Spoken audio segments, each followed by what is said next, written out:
High court ਨੇ order ਕਰ ਦਿੱਤਾ ਹੈ ਸਰਸੇ ਨੂੰ ਵੀ ਔਰ ਡਿਲਾਈਟ ਕੰਪਨੀ ਨੂੰ ਵੀ ਬਈ ਮੰਡੇ ਨੂੰ ਤੁਸੀਂ ਇਹਦਾ ਜਵਾਬ ਲੈ ਕੇ ਸਾਡੇ ਕੋਲ ਦਾਖਲ ਕਰੋ ਆਪਣੇ ਹਿਸਾਬ ਦੇ। Delhi Gurdwara committee model code of conduct ਜਿਹੜਾ ਲਾਗੂ ਹੋਇਆ ਹੈ ਚੋਣਾਂ ਦਾ, ਇਹ ਬਿਲਕੁਲ ਉਹਦੀਆਂ ਧੱਜੀਆਂ ਉਡਾ ਰਿਹਾ ਹੈ ਔਰ ਸਾਰੇ ਗੁਰਦੁਆਰਾ ਕਮੇਟੀ ਦਾ ਧਨ ਦੌਲਤ ਪੈਸਾ ਇਲੈਕਸ਼ਨ ਇਹਨਾਂ ਦੀ ਖਰਚਾ ਗੁਰੂ ਦੀ ਗੋਲਕ ਦੇ ਉੱਪਰ। साहब बस कर दो, इतनी लुट खसुट ठीक नहीं। गुरु का ध्यान रखो, संगत का ध्यान रखो, दिल्ली की संगत के उपर मेहर कर दो, माफ़ी दे दो। बहुत चोरी हो गई। थोड़ा समा जोड़ा है पता नहीं कितना समय है, भजन बंदगी करके गुरु तेग बहादुर साहब को माफ़ी मंगना हो। अज तुहाडे कैंडीडेट तुहाडी फोटो लाने को तैयार नहीं है, ਤੁਹਾਨੂੰ ਦੁਰਫਟੇ ਮੂੰਹ ਕਹਿਣ ਨੂੰ ਤਿਆਰ ਨਹੀਂ ਹੈਗੇ, ਤੁਹਾਨੂੰ ਬੁਲਾ ਕੇ ਰਾਜੀ ਨਹੀਂ ਹੈਗੇ। ਤੁਸੀਂ ਜਿਹੜਾ ਹੈ ਹਰਨਾਕਸ਼ ਰੂਪੀ ਸਰਸਾ ਦਿੱਲੀ ਦੀ ਸੰਗਤ ਦੇ ਉੱਪਰ ਪਾਇਆ, ਇਸ ਨੂੰ ਆਪਣੇ ਕੋਲ ਬੁਲਾ ਲਓ, ਆਪਣੇ ਕੋਲ ਲੈ ਜਾਓ।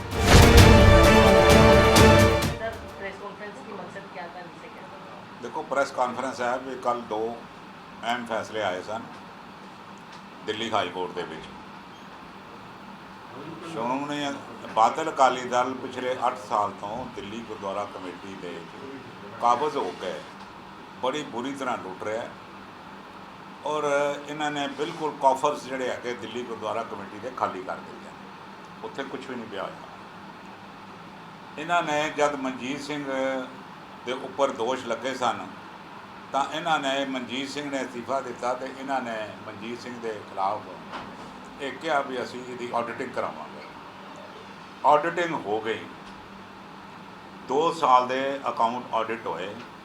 ਆਡਿਟਰ ਜਦ ਪਹਿਲੇ ਦਿਨ ਗਏ ਇਹਨਾਂ ਦੇ ਕੋਲ ਆਡਿਟਿੰਗ ਵਾਸਤੇ, ਉਹਨਾਂ ਨੇ ਸਭ ਤੋਂ ਪਹਿਲੇ ਇਹਨਾਂ ਦਾ ਕੈਸ਼ ਬੁੱਕ ਚੈੱਕ ਕੀਤੀ। ਕੈਸ਼ ਬੁੱਕ ਚੈੱਕ ਕੀਤੀ ਅਤੇ ਉਹਦੇ ਵਿੱਚ ਮਿਲਿਆ ਬਈ ਬੁੱਕਸ ਆਫ ਅਕਾਊਂਟ ਦੇ ਵਿੱਚ 31 ਲੱਖ ਰੁਪਇਆ ਪਿਆ ਹੈ ਅਤੇ ਕੈਸ਼ ਦੇ ਵਿੱਚ ਹਕੀਕਤ ਦੇ ਵਿੱਚ ਕੋਈ ਪੈਸਾ ਨਹੀਂ ਹੈ। ਜਦ ਇਹਨਾਂ ਨੇ ਦੇਖਿਆ ਵੀ ਗੜਬੜੀ ਜ਼ਿਆਦਾ ਸਾਹਮਣੇ ਆ ਰਹੀ ਹੈ, ਇਹਨਾਂ ਨੇ ਉਹ ਆਡਿਟ ਰਿਪੋਰਟ ਜਿਹੜੀ ਹੈ ਪਬਲਿਕ ਕੀਤੀ ਨਹੀਂ, ਉਹਨਾਂ ਨੂੰ ਦੱਸਿਆ ਹੀ ਨਹੀਂ। ਲਿਹਾਜ਼ਾ ਸਾਡਾ ਫਰਜ਼ ਹੈਗਾ ਸੀ ਅਸੀਂ ਇਹਨਾਂ ਦੀ ਹਰ ਗੱਲ ਦਾ ਜਿਹੜਾ ਪਬਲਿਕ ਦੇ ਵਿੱਚ ਪਬਲਿਕ ਡੋਮੇਨ ਦੇ ਵਿੱਚ ਆਉਣਾ ਚਾਹੀਦਾ ਹੈ। ਹਾਈ ਕੋਰਟ ਦੇ ਵਿੱਚ ਅਸੀਂ ਗੁਹਾਰ ਲਗਾਈ ਕਿਉਂਕਿ ਉਹਨਾਂ ਨੇ ਆਡੀਟਰਸ ਨੇ ਸਾਨੂੰ ਰਿਪੋਰਟ ਦੇਣ ਤੋਂ ਨਾ ਕੀਤੀ ਹੈ।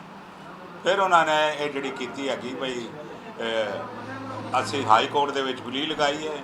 ਹਾਈ ਕੋਰਟ ਨੇ ਆਰਡਰ ਕਰ ਦਿੱਤਾ ਸਰਸੇ ਨੂੰ ਵੀ ਔਰ ਡਿਲਾਈਟ ਕੰਪਨੀ ਨੂੰ ਵੀ ਬਈ ਮੰਡੇ ਨੂੰ ਤੁਸੀਂ ਇਹਦਾ ਜਵਾਬ ਲੈ ਕੇ ਸਾਡੇ ਕੋਲ ਦਾਖਲ ਕਰੋ, ਆਪਣੇ ਹਿਸਾਬ ਦੱਸੋ। ਇਹ ਤਾਂ ਹੈਗੀ ਜੀ ਪਹਿਲੀ। ਦੂਸਰੀ ਹੈਗੀ ਬਈ Delhi Gurdwara committee model code of conduct ਜਿਹੜਾ ਲਾਗੂ ਹੋਇਆ ਹੈ ਚੋਣਾਂ ਦਾ, ਇਹ ਬਿਲਕੁਲ ਉਹਦੀਆਂ ਧੱਜੀਆਂ ਉਡਾ ਰਿਹਾ ਔਰ ਸਾਰੇ ਗੁਰਦੁਆਰਾ ਕਮੇਟੀ ਦਾ ਧਨ ਦੌਲਤ ਪੈਸਾ ਇਲੈਕਸ਼ਨ ਇਹਨਾਂ ਦੀ ਖਰਚਾ ਗੁਰੂ ਦੀ ਗੋਲਕ ਦੇ ਉੱਪਰ। 110 ਬੰਦਿਆਂ ਨੂੰ ਇਹ ਨੌਕਰੀ ਦੇ ਬੈਠਾ ਬਹੁਤਾਤ ਪੰਜਾਬੀ ਬਾਗ ਤੋਂ। ਹਰ 5 ਵੋਟਾਂ 10 ਵੋਟਾਂ ਲੈਣ ਵਾਲੇ ਨੂੰ ਇੱਕ ਨੌਕਰੀ ਦੇ ਰਿਹਾ ਹੈ। ਹਰ 5 ਵੋਟਾਂ ਵਾਲੇ ਨੂੰ ਨੌਕਰੀ ਪੱਕੀ ਕਰ ਰਿਹਾ, ਉਹਨੂੰ ਇਨਕਰੀਮੈਂਟ ਦੇ ਰਿਹਾ 10,000 20,000 ਰੁਪਏ ਦੀ। ਅੱਜ ਇਹਨਾਂ ਦੇ ਜਿਹੜਾ 15,000 ਰੁਪਇਆ ਜਨਰਲ ਮੈਨੇਜਰ ਲੈਂਦਾ ਸੀ, ਅੱਜ 75,000 ਰੁਪਇਆ ਲੈ ਰਿਹਾ। ਅੱਜ ਜਿਹੜੀਆਂ ਤਨਖਾਹਾਂ ਦੇ ਰਿਹਾ ਹੈ, ਇਹ ਤਨਖਾਹਾਂ ਪਤਾ ਹੀ ਨਹੀਂ ਹੈਗਾ ਜਿਹੜਾ ਜਿਤਨੀ ਲੁੱਟ ਕਰ ਰਿਹਾ ਉਤਨੀ ਤਨਖਾਹ ਇਨਕਰੀਮੈਂਟ ਉਸ ਨੂੰ ਦੇਈ ਜਾ ਰਿਹਾ। मैं हाथ जोड़ के बेनती करना बादल साहब बस कर दो, इतनी लुट खसुट ठीक नहीं। गुरु का ध्यान रखो, संगत का ध्यान रखो, दिल्ली की संगत के उपर मेहर कर दो, माफ़ी दे दो। बहुत चोरी हो गई। थोड़ा हम समा जोड़ा है पता नहीं कितना समय है, भजन बंदगी करके गुरु तेग बहादुर साहब को माफ़ी मंगना हो। और मैं एक गुजारिश करांगा संगत ने अज कितना थोड़े के उपर होर की लानत पाएगी। ਅੱਜ ਤੁਹਾਡੇ ਕੈਂਡੀਡੇਟ ਤੁਹਾਡੀ ਫੋਟੋ ਲਾਉਣ ਨੂੰ ਤਿਆਰ ਨਹੀਂ ਹੈਗੇ, ਤੁਹਾਨੂੰ ਦੁਰਫਟੇ ਮੂੰਹ ਕਹਿਣ ਨੂੰ ਤਿਆਰ ਨਹੀਂ ਹੈਗੇ, ਤੁਹਾਨੂੰ ਬੁਲਾ ਕੇ ਰਾਜੀ ਨਹੀਂ ਹੈਗੇ। ਤੁਸੀਂ ਜਿਹੜਾ ਹੈ ਹਰਨਾਕਸ਼ ਰੂਪੀ ਸਰਸਾ ਦਿੱਲੀ ਦੀ ਸੰਗਤ ਦੇ ਉੱਪਰ ਪਾਇਆ, ਇਸ ਨੂੰ ਆਪਣੇ ਕੋਲ ਬੁਲਾ ਲਓ, ਆਪਣੇ ਕੋਲ ਲੈ ਜਾਓ। ਸੰਗਤ ਇਸ ਕੋਲੋਂ ਦੁਖੀ ਹੋ ਚੁੱਕੀ ਹੈ। ਬਾਕੀ ਦੀ ਗੱਲ ਮੈਂ ਸੰਗਤ ਨੂੰ ਕਹਾਂਗਾ, ਇਸ ਹਰਨਾਕਸ਼ ਰੂਪੀ ਬੰਦੇ ਨੂੰ 22 ਅਗਸਤ ਨੂੰ ਇਸ ਤੋਂ ਛੁਟਕਾਰਾ ਦਿਵਾਓ, ਇਸ ਕੋਲੋਂ ਜਾਨ ਛੁਡਾਓ। ਵਾਹਿਗੁਰੂ ਜੀ ਕਾ ਖਾਲਸਾ, ਵਾਹਿਗੁਰੂ ਜੀ ਕੀ ने डिलाइट रिपोर्ट जिस दिन मनजिंदर सिंह सिरसा प्रधान बनया सी 2019 ਦੇ ਵਿੱਚ, ਮਾਰਵਾ ਸਾਹਿਬ ਵੀ ਉਸ ਜਨਰਲ ਆਫਿਸ ਸੀ ਤੇ ਮੈਂ ਵੀ ਸੀਗਾ। ਤੇ ਉਸ ਟਾਈਮ ਜਿਹੜਾ ਸਰਦਾਰ ਮਨਜੀਤ ਸਿੰਘ ਜੀਕੇ ਤੇ ਗੋਲਕ ਚੋਰੀ ਦੇ ਕੇਸ ਵਿੱਚ ਜਿਹੜੇ ਕੇਸ ਚੱਲ ਰਹੇ ਸੀ ਔਰ ਜੋ ਪ੍ਰਧਾਨਗੀ ਛੋੜਨੀ ਪਈ ਸੀ ਤੇ ਐਸੇ ਮਨਜਿੰਦਰ ਸਿੰਘ ਸਿਰਸਾ ਨੇ ਦਮਗਜੇ ਮਾਰੇ ਸੀ, ਦਮਗਜੇ, ਕਿ ਮੈਂ ਡਿਲਾਈਟ ਦੁਨੀਆ ਹਿੰਦੁਸਤਾਨ ਦੀ ਸਭ ਤੋਂ ਵੱਡੀ ਕੰਪਨੀਆਂ ਵਿੱਚੋਂ ਇੱਕ ਕੰਪਨੀ ਜਿਹੜੀ ਮੈਂ ਉਸ ਨੂੰ ਹਾਇਰ ਕਰ ਰਿਹਾ ਔਰ ਸਾਰੀਆਂ ਚੀਜ਼ਾਂ ਵਿਦ ਪ੍ਰੂਫ ਸਾਹਮਣੇ ਲਿਆਵਾਂਗਾ ਔਰ ਗੁਰਦੁਆਰਾ ਕਮੇਟੀ ਦੇ ਵਿੱਚ ਜੋ ਵੀ ਭ੍ਰਸ਼ਟਾਚਾਰ ਕਰ ਰਿਹਾ ਉਸ ਨੂੰ ਉਹਦੇ ਟਿਕਾਣੇ ਉੱਤੇ ਪਹੁੰਚਾਵਾਂਗਾ। ਔਰ ਉਹਨੇ ਨਾਲ ਹੀ ਗੱਲ ਹੋਰ ਕਹੀ ਸੀ ਕਿ ਅਗਰ ਮੇਰੇ ਉੱਤੇ ਸੂਈ ਦੀ ਨੋਕ ਜਿੰਨਾ ਵੀ ਕੋਈ ਦਾਗ ਆਇਆ ਜਾਂ ਕੋਈ FIR ਦਰਜ ਹੋਈ ਤੇ ਮੇਰਾ ਸੰਗਤ ਮੂੰਹ ਕਾਲਾ ਕਰਕੇ ਮੈਨੂੰ ਬਾਹਰ ਕੱਢ ਦੇ। ਹੁਣ ਗੱਲ ਦੋਨੋਂ ਆ ਗਈਆਂ। ਪਹਿਲੀ, ਡਿਲਾਈਟ ਕੰਪਨੀ ਦੀ ਰਿਪੋਰਟ ਅੱਜ ਤੱਕ ਜਨਤਕ ਨਹੀਂ ਹੋਈ ਜਿਸ ਕਰਕੇ ਸਾਨੂੰ ਕੋਰਟ ਦਾ ਮੂੰਹ ਕਰਨਾ ਪਿਆ ਕਿ ਉਹਨੂੰ ਜਨਤਕ ਕੀਤਾ ਜਾਏ, ਇੱਥੇ ਉਹ ਗਲਤ ਹੋ ਗਿਆ। ਦੂਜੀ, FIR ਇੱਕ ਦੇ ਬਦਲੇ ਉਹਨੂੰ ਇੱਕ ਹੋਰ ਦੇ ਦਿੱਤੀ, 2 ਹੋ ਗਈਆਂ, ਮੂੰਹ ਕਾਲਾ ਉਹਨੇ ਆਪ ਨਹੀਂ ਕਰਾਇਆ। ਤੇ ਸਵਾਲ ਹੈਗਾ ਕਿ ਉਹ ਇੱਕ ਪਰਲੇ ਦਰਜੇ ਦਾ ਝੂਠਾ ਇਨਸਾਨ ਹੈ ਕਿਉਂਕਿ ਉਸ ਡਿਲਾਈਟ ਕੰਪਨੀ ਦੀ ਜਿਹੜੀ ਆਡਿਟ ਰਿਪੋਰਟ ਹੈ ਉਹਦੇ ਵਿੱਚ ਪੂਰੀ ਗੁਰਦੁਆਰਾ ਕਮੇਟੀ ਭ੍ਰਸ਼ਟਾਚਾਰ ਦੇ ਵਿੱਚ ਲਿਪਤ ਹੈ। ਮਨਜਿੰਦਰ ਸਿੰਘ ਸਿਰਸਾ ਉਹਦੀ ਪੂਰੀ ਤਰ੍ਹਾਂ ਨਾਲ ਭਾਗੀਦਾਰ ਹੈ ਕਿਉਂਕਿ ਪਹਿਲਾਂ ਉਹ 6 ਸਾਲ ਜਨਰਲ ਸੈਕਟਰੀ ਸੀ, ਉਸ ਤੋਂ ਬਾਅਦ 2 ਸਾਲ ਉਹ ਪ੍ਰਧਾਨ ਬਣ ਗਿਆ। ਉਹਨੂੰ ਪਤਾ ਕਿ ਅਗਰ ਇੱਕ ਵੀ ਕਾਗਜ਼ ਬਾਹਰ ਲਿਆਵਾਂਗਾ ਉਹਦੇ ਤੇ ਸਾਰੇ ਕਾਗਜ਼ਾਂ ਤੇ ਮੇਰੇ ਵੀ ਸਿਗਨੇਚਰ ਹੈ, ਮੈਂ ਨਾਲ ਉਹਦੇ ਜ਼ਿੰਮੇਵਾਰ ਮੰਨਿਆ ਜਾਵਾਂਗਾ, ਸਾਰਾ ਕੁਝ ਮੇਰਾ ਨਾਲ ਦੋਸ਼ੀ ਬਣਾਂਗਾ ਔਰ ਮੇਰਾ ਸਭ ਕੁਝ ਚੌਪਟ ਹੋ ਜਾਏਗਾ, ਇਲੈਕਸ਼ਨ ਚੌਪਟ ਹੋ ਜਾਏਗਾ। ਤੇ ਇਸ ਕਰਕੇ ਉਹਨੇ ਰਿਪੋਰਟ ਜਨਤਕ ਨਹੀਂ ਕੀਤੀ।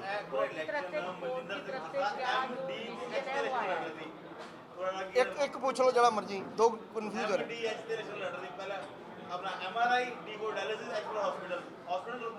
ਦੇਖੋ MRI ਔਰ ਜਿਹੜਾ ਡਾਇਲਿਸਿਸ ਸੈਂਟਰ ਹੈ ਇਹਦੇ ਵਿੱਚ ਮੈਂ ਵਿਦਿਨ 2 ਡੇਜ਼ ਇੱਕ ਪ੍ਰੈਸ ਕਾਨਫਰੰਸ ਕਰਾਂਗਾ ਵਿਦ ਪ੍ਰੂਫ ਕਿ ਡਾਇਲਿਸਿਸ ਸੈਂਟਰ ਵਿੱਚ ਕੀ ਚੱਲ ਰਿਹਾ ਔਰ MRI ਵਿੱਚ ਕੀ ਚੱਲ ਰਿਹਾ, ਵਿਦ ਪ੍ਰੂਫ ਕਰਾਂਗਾ। ਮੇਰੇ ਕੋਲ ਇਹਨਾਂ ਦਾ ਸਟਿੰਗ ਆਪਰੇਸ਼ਨ ਹੈ ਜਿਹੜਾ ਮੈਂ ਹੁਣੇ ਹੀ ਤਾਜ਼ਾ ਕਰਵਾਇਆ। ਅੱਜ ਚੁੱਕੀ ਇਹ ਪ੍ਰੈਸ ਕਾਨਫਰੰਸ ਹੋ ਗਈ ਸੀ ਇਸ ਕਰਕੇ ਮੈਂ ਉਹਦਾ ਜ਼ਿਕਰ ਇੱਥੇ ਨਹੀਂ ਕੀਤਾ। ਵਿਦ ਪ੍ਰੂਫ ਸਟਿੰਗ ਆਪਰੇਸ਼ਨਸ ਦੇ ਨਾਲ ਅੱਜ ਮੈਂ ਇਹਨਾਂ ਨੂੰ ਚੈਲੰਜ ਕਰ ਰਿਹਾ, ਪੂਰੀ ਦੀ ਪੂਰੀ ਗੁਰਦੁਆਰਾ ਕਮੇਟੀ ਨੂੰ ਵਿਦ ਸਟਿੰਗ ਆਪਰੇਸ਼ਨ ਦੇ ਨਾਲ 2 ਦਿਨਾਂ ਦੇ ਅੰਦਰ ਉਹਦੇ ਉੱਤੇ ਮੈਂ ਪ੍ਰੈਸ ਕਾਨਫਰੰਸ ਕਰਕੇ ਸੰਗਤ ਨੂੰ ਦੱਸਾਂਗਾ ਕਿ ਕਿਹੋ ਜਿਹਾ डायलिसिस सेंटर है, किहो जिहा हॉस्पिटल है, किहो जिहा MRI है। आप पूछो। 3 चीज़ों के ऊपर है कि मॉडल कोड ऑफ कंडक्ट है जड़ा मॉडल कोड ऑफ कंडक्ट जड़ा लगाया गया सी इलैक्शन प्रोसैस जो चालू होया सी ਤੇ ਦਿੱਲੀ ਗੁਰਦੁਆਰਾ ਕਮੇਟੀ ਨੇ ਜਦੋਂ ਧੱਜੀਆਂ ਉਡਾਣੀਆਂ ਸ਼ੁਰੂ ਕੀਤੀਆਂ 100 ਬੈੱਡ ਦਾ 125 ਬੈੱਡ ਦਾ ਕੋਵਿਡ ਹਸਪੀਟਲ, ਉਹਦੇ ਬਾਅਦ 2500 ਰੁਪਇਆ ਜਿਹੜੇ ਲੋਕ ਕੋਵਿਡ ਦੇ ਵਿੱਚ ਡੈਥ ਹੋਈ ਉਹਨਾਂ ਨੂੰ ਮਤਲਬ ਆਪਣਾ 2500 ਰੁਪਇਆ ਪੈਨਸ਼ਨ, ਉਸ ਦੇ ਨਾਲ ਕਈ ਤਰ੍ਹਾਂ ਦੀ ਪ੍ਰਮੋਸ਼ਨਸ ਔਰ ਕਈ ਚੀਜ਼ਾਂ ਉਹਨਾਂ ਨੇ ਕੀਤੀਆਂ ਸੀ।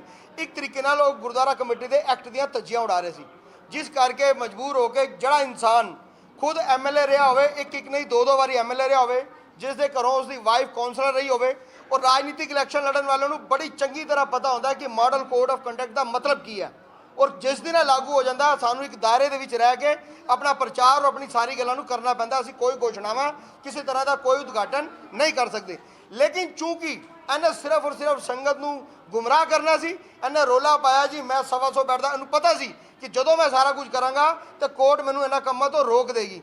ठीक वही सब कुछ होया, कोर्ट ने सारे उन्हां कामां तो अज रोक लगा दी थी क्योंकि यह दिखावा कर रहे थे। इसका प्रूफ हो चुका।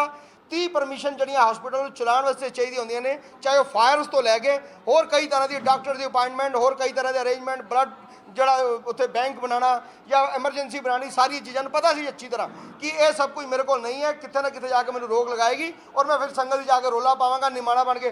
देखो संगत जी सरना साहब ने हस्पताल रुकवाता, फलाना करता, मैं तो इंज कर रहा सी उंज कर रहा सी। इसका एक पुराना तरीका है। उदाहरण दे के कहना, जो सरना साहब पाकिस्तान दे विच अपना नगर कीर्तन लैके गए सी, सेम उसी टाइम दिल्ली गुरुद्वारा कमेटी ने अनाउंस किया कि असं एक नगर कीर्तन लैके जावांगे, गोलका लगातियां, पूरा प्रचार करता। परमिशन उस टाइम भी नहीं सी, संगत गवाह है इस गल दी, उस टाइम भी परमिशन नहीं सी, लेकिन आखिरी टाइम तक ये इंसान संगत नूं गुमराह करता रहा कि दिल्ली गुरुद्वारा कमेटी नगर कीर्तन लैके जाएगी, बड़ा विशाल फलाना टिंगना दुनिया भर की गोलका भी लगाई आ। अल्टीमेटली की होया, परमिशन नहीं सी, सरकार की तरफों नगर कीर्तन रद्द होया। ठीक उस तरह अज भी परमिशन नहीं है, मॉडल कोड ऑफ कंडक्ट की धज्जियां उड़ाई जा रही सी, कोर्ट ने डायरैक्टर ऑफ गुरुद्वारा ने उसके ऑब्जेक्शन लगाया, उस आर्डर को रोक दिता। ਹੁਣ ਫਿਰ ਇੱਕ ਹੋਰ ਗੱਲ ਦੱਸ ਦਿਆਂ, ਮੈਨੂੰ ਇਹਦੀਆਂ ਚਾਲਾਂ ਦਾ ਸਭ ਕੁਝ ਪਤਾ ਕਿਉਂਕਿ ਬੜਾ ਹੀ ਜਿਵੇਂ ਸਰਨਾ ਸਾਹਿਬ ਨੇ ਕਿਹਾ ਠੱਗ ਇਨਸਾਨ ਹੈ। 10 FIR ਪਹਿਲਾਂ ਨੇ ਉਹਨੂੰ ਬੜਾ ਜ਼ਿਆਦਾ ਐਕਸਪੀਰੀਅੰਸ ਹੈ। ਹੁਣ ਉਹ ਫਿਰ ਰੌਲਾ ਪਾਏਗਾ कि मैं इस फैसले के खिलाफ अगली कोर्ट ही जावांगा, मैं अपील करांगा। संगत जी फिर उसके बाद कहांगा संगत जी देखो मैं तो हस्पताल बनाना चाहता सी, इन्होंने मैनू बना नहीं दिता। पर मैं उन्होंने दस दिया कि उसके वकील हर्ष मल्होत्रा ने कल कोर्ट के विच इस गल नूं स्टेटमेंट दी है कि असी डायरैक्टर ऑफ गुरुद्वारा का ऑर्डर नूं ओबे करांगे, उसनूं मन्नांगे, उस तो बाहर नहीं जावांगे। उस तो बाद ही अगर कोई गल करेगा तो मैं परखच्चे संगत के सामने विद प्रूफ लैके उड़ावांगा।